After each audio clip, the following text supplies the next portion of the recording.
screen. 3 men in a movie on our way to All Eyez on Me. Yeah, that sounds exactly the same. What can I say? I got skills. I know I'm excited to see this. I'm having certain expectation level from how good Straight Outta Compton was that I'm feeling like, That's same people. That's not the same people, but I'm just kind of, I don't know. That's my level of expectation though for this type of movie. And now we're off. Now we're off. And we're driving like he's been an extra in Fast and the Furious. We'll see you in the theater.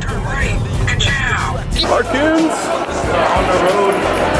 3 men in a movie, actually at a movie together. Yeah. Good way to start the summer. So we're having a debate on whether Snoop's voice was a voiceover or whether the actor just really sounds like Snoop. I know. I mean, I think it's too much. It's more work to do that. I'm pretty sure that was a voiceover. That was too dead on Snoop.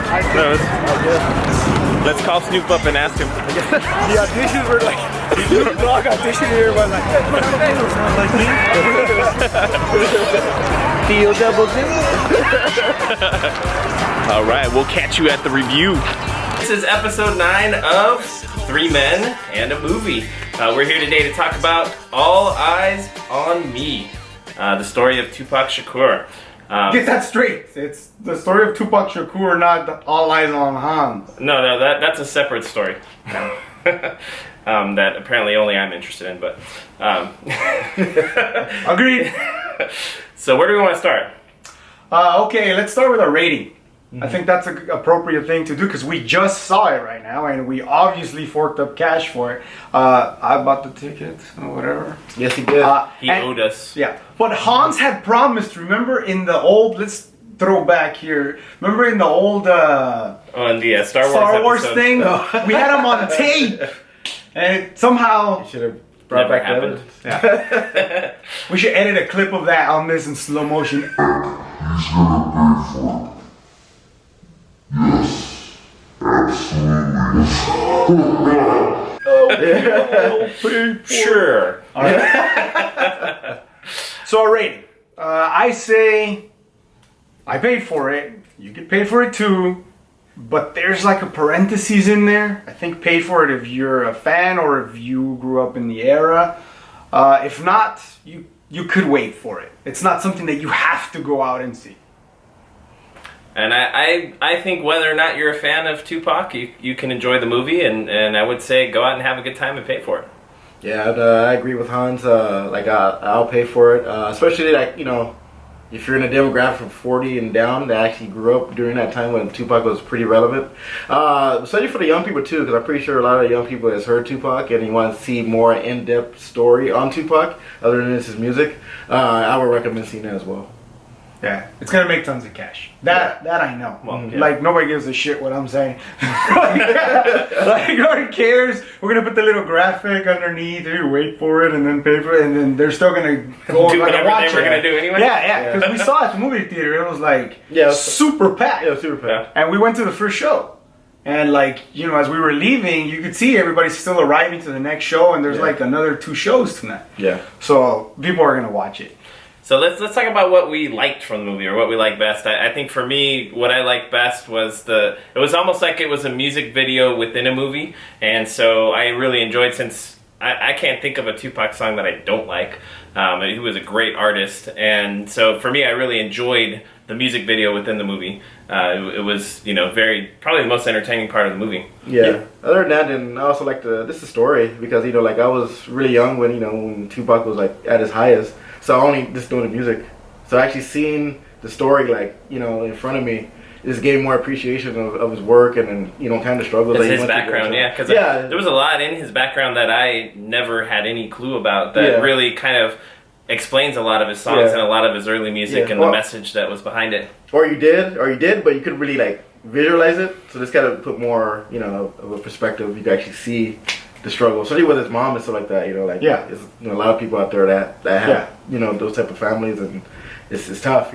Yeah. I really like the musical aspect of it, obviously. The music sounds great. The volume level on the music while they were playing it when he's in concerts or when it was in the background and there's a scene, because obviously they use all of his biggest hits throughout the music as the soundtrack for the film.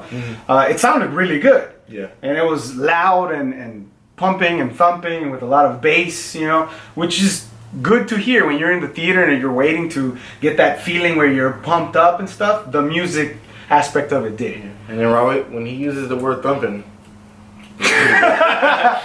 He means thumping. he means it serious. Do I really need to lift my shirt so you can see my hug life tattoo? Yeah, exactly. Hey. But is it an acronym for something? That's what we really need to know. No, it means hug. Oh, okay. Yeah, I really do mean I want to give hugs. In to your everybody. life? Yes. Okay. Very profound meaning. Yes. They should make a movie about me. So what's some constructive criticism? I know for me, it felt a little like the movie dragged at the end.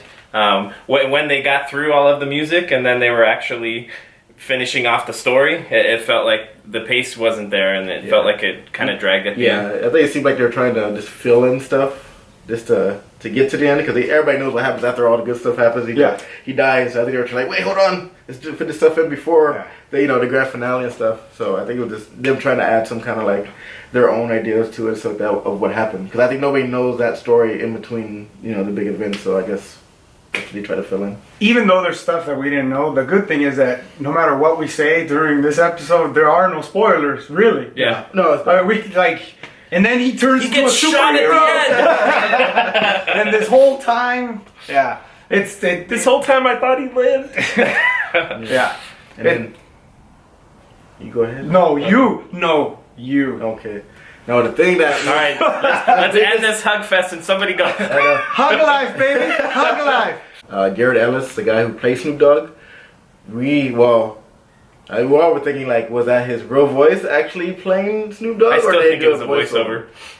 That I don't know. Like, I think that's too much work to get a voiceover of an actor. Instead of just like CGing a younger Snoop Dogg as himself and talking. Was the guy playing Snoop Dogg faking the voice, or did it like a long ass Google question? So if you have an inside scoop, let us know in the comments. Yeah, please help us out, because We won't sleep tonight, wondering. well, I'll take a little nap, and then when I wake up, I'll look it up again. Bro, I know you've got some criticism, so jump in. Okay, here it is. The film felt a little bit like it had an agenda behind it, which I'm assuming that is the case. It's about somebody's life, of course. Yeah. But the agenda was not to show us like a through the middle objective point of view of the guy's life. I don't know the ins and outs and the truths behind everything. I don't think anyone really knows the truth other than the people who lived through it, and the two main people who are the main characters in the film are dead. So they couldn't really defend themselves or say, hey, that didn't happen like that. It felt contrived. It was skewed in a very positive light. Every situation that happened was like he was in the right in this situation. So I did kind of get that same it was like, vibe from it. Here's this thing that everybody demonized them for, but even though you guys all heard this, here's the explanation. You know what I mean? And so those scenes felt like they were inserted. It felt like it was edited to steer you back into the direction they wanted you to go, which was like the guy was a real good guy. I don't think it was that. Misunderstood. It had to be contrast between the media and then what really happened. So it has to be a contrast. If they would have pictured it the way they saw it on the media, then it's like it's two right sides of left side. So it has to have some contrast to get the people in the audience to think like, oh, he had some kind of right to do this, but it's still bad. To give. Now, Give him the benefit of the doubt, you mean? Yeah. Okay, yeah. I see. Now I kind of lean towards Tupac's message being like a positive message and from his heart, and that he was like deep down a really great guy. And I feel like some of the decisions that he made didn't follow that path that he initially started on. And as we were discussing in the car, I felt like it's a real tragedy that he died before having the opportunity to realize some of his mistakes in life and going back to his message from the beginning, because I think we lost a lot of greatness that would have come from him, that would have had a really positive message, because a lot of his early work had really positive messages towards how we should be steering our lives and how we should be getting out of the ghetto and not letting the ghetto control us. Which, you know, 3 guys from Linwood, you know, we we can vibe with that message. We're so down. And it goes over influence too, because like even in the movie, like when he was around certain sources of influence, it changed his music too. When he was around his mom a lot, you know, I inspired him to do, you know, Your Mama and stuff like that. And then like when the whole thing when he got shot and he went to death row, that changed him again. So it showed like the roller coaster that he was going through his life too, through his music. So that's kind of cool. That was a highlight for me. That since you mentioned his mom, and I'm looking up, I know it's Michonne, but let me see the name. Let me try to get the pronunciation right. Denai Gurira. That's close. Close? Denai is her, yeah. Denai, okay. She did an awesome job. Yeah. I didn't know Tupac's mother. Like, I never saw footage of her. I up to this point, I don't think I've seen too much footage. I can kind of vaguely get a picture of what she looked like, but she did an amazing job as that character. Yeah. That was a highlight for me. I liked all of her character except at the very beginning. It felt a little overacted. When she was first on the courtroom steps and she was like preaching the message, it felt a little over the top. But her character developed through the movie, and I loved the rest of her character beyond that. I think it was on purpose because, you know, she was a Black Panther, so that's what they were doing. They were trying to go over the top to spread the message on all that. Very purposeful. Yeah, very purposeful stuff like that. Yeah. And if you look at like old Black Panther stuff, like all the other speeches like that was like similar to that. So she was just pretty much portraying that. Yeah. It would have been cool if she, like, in the middle of it, pulled out her sword and stuff. You don't want to listen to me? I think you're still on last week's episode. Slashing. She might have portrayed an amazing character, but she wasn't Wonder Woman. Oh, and Maggie was in it too. Yeah. Laura Cohen? Yeah. Yeah, she was in there too. Could we consider that a spoiler? There were 2 Walking Dead characters in there? I guess. But we don't care. I don't care. Since I haven't seen Walking Dead, it's not a spoiler for me. I didn't know this about you. Yeah. Every episode we find something we like about you less and less. Dude, you gotta get on the Walking Dead, man. Next season is gonna be amazing. Should be. I've seen a few episodes and I don't know, it just didn't grab me.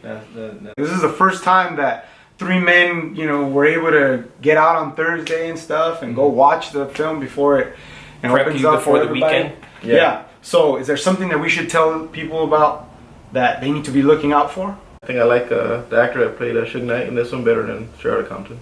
He looked more like Suge, you know, like size and being so intimidating. Now, I would say I enjoyed Straight Outta Compton more than I enjoyed this film. But I definitely enjoyed this film as well. If you liked Straight Outta Compton, I think you'll definitely like this movie. Yeah, it's very similar, and they kind of cross paths in a way because, you know, Tupac and Straight Outta Compton as well. So you kind of see that route, but a different angle, you know, kind of. There are going to be inevitable comparisons between the movies, I think. Yeah. And I like that this one kind of let the focus be Tupac and not really focus on everyone else involved with Death Row other than, obviously, Suge Knight. Yeah. Because Dre was in it for just a little bit. That's how it was, too. Yeah. And Snoop Dogg was in it for a bit. For a pretty good chunk, but it really didn't take anything away from what they were trying to tell us about Tupac himself. Yeah. Yeah. So, that's what we think. So 3 men and a movie night. Yeah. Let's make this weekly. I drove. Yes, I drove. That was an important detail. We almost didn't make it. But we did. But we did. Thanks to me and Hug a Life. And Lightning McQueen for time. Oh, yeah. On Eyez, you can get Lightning McQueen as your narrator for navigation. Where to turn. Yeah. And, you know, Cars 3 is coming out this weekend as well, so kind of cool thing to have. So take a minute. Check out the movies that are coming out next weekend, and in the comments let us know which one of those you'd like us to watch and review next weekend to give you a preview of whether or not you should pay the money to see it next weekend. So this has been episode 9? Yes. Episode 9 of 3 Men and a Movie. And what were you going to say? Right before we go, as you can see, Punishing Gamer, I sent a shout out. He put it on the YouTube channel, and he sent a shout out to us. This is what we do, Hug Life. Let us know. You want some love? Throw some love our way. We'll throw it right back. So, this has been 3 Men and A movie. All eyes on me. Buffalo G. Roll up in the club and shit. All eyes on me.